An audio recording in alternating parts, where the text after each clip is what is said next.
Dear students, हमारा जो next question है वो है पक्षी और बादल की चिट्ठियों में पेड़ पौधे पानी और पहाड़ क्या पढ़ पाते हैं। ठीक है, तो कवि का कहना है कि पक्षी और बादल भगवान के डाकिये हैं। जिस प्रकार एक डाकिये का काम होता है कि एक संदेश दूसरी जगह पर लेकर जाना, वहां पहुंचाना, और ठीक वैसे ही इनका काम भी यही है कि भगवान के द्वारा भेजा गया जो संदेश है वो सभी लोगों तक पहुंचाना, बिना किसी भेदभाव के पहुंचाना। ठीक है ना। देखिए, धरती प्रकृति हमारी कभी भी भेदभाव नहीं करती है। कभी नदियों को आपने देखा है कि नदी कभी अगर एक जगह एक राज्य में है तो केवल उसी राज्य में है, ये कितनी जगह से होकर जाती है। गंगोत्री अगर नदी शुरू हुई है, गंगा नदी शुरू हुई है गंगोत्री से, तो ना जाने कौन कौन से राज्यों से होती हुई जाएगी। ठीक है ना। और सबको उसका जो फल है वो देती हुई जाएगी।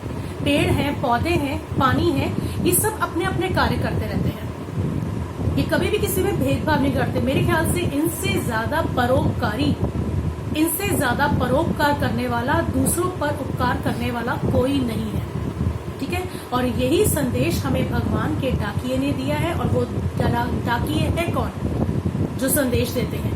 वो है पक्षी और बादल। क्लियर है। अब मैं नेक्स्ट क्वेश्चन जो है इसका प्रश्न 5 वो आपको बताती हूँ।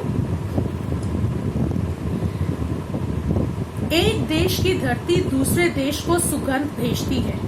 ठीक है।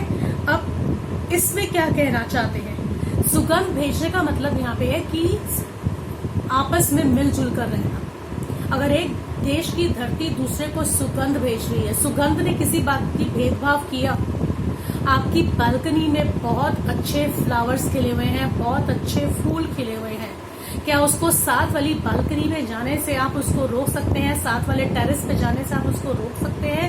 नहीं रोक सकते। घर के आमने सामने कोई बगीचा लगा हो, उसकी खुशबू केवल बगीचे तक ही सीमित रह जाए, ये संभव नहीं है। वो खुशबू, वो फ्रेग्रेंस आपके पास भी आएगी। ठीक है ना।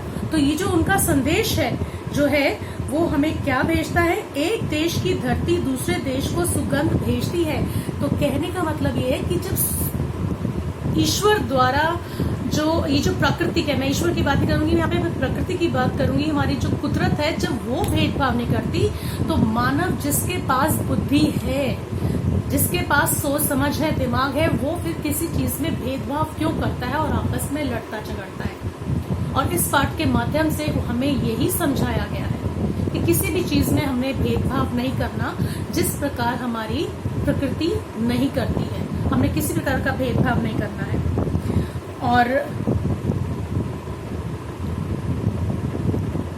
और ये सब जो चीजें हैं इसे हमने ध्यान भी रखनी है। अब आपको पता है आगे आपकी परीक्षाएं आने वाली हैं। मैं चाहूंगी कि सभी जो बच्चे हैं वो सभी पाठ को ध्यान से सुने, समझे। मैंने बहुत सारे लिंक आपको भेजे हुए हैं पाठ से संबंधित, एक की बजाय 2-2 लिंक भेजे हुए हैं। मैंने काफी कुछ भेजा हुआ है, अलग से शब्दार्थ है, प्रश्न उत्तर है, बहुत कुछ है। जब तक आप उस चीज को अच्छे से पढ़ नहीं लेंगे, पढ़ना का मतलब ये नहीं है कि खाली नजर घुमा देना, मतलब उसको समझना।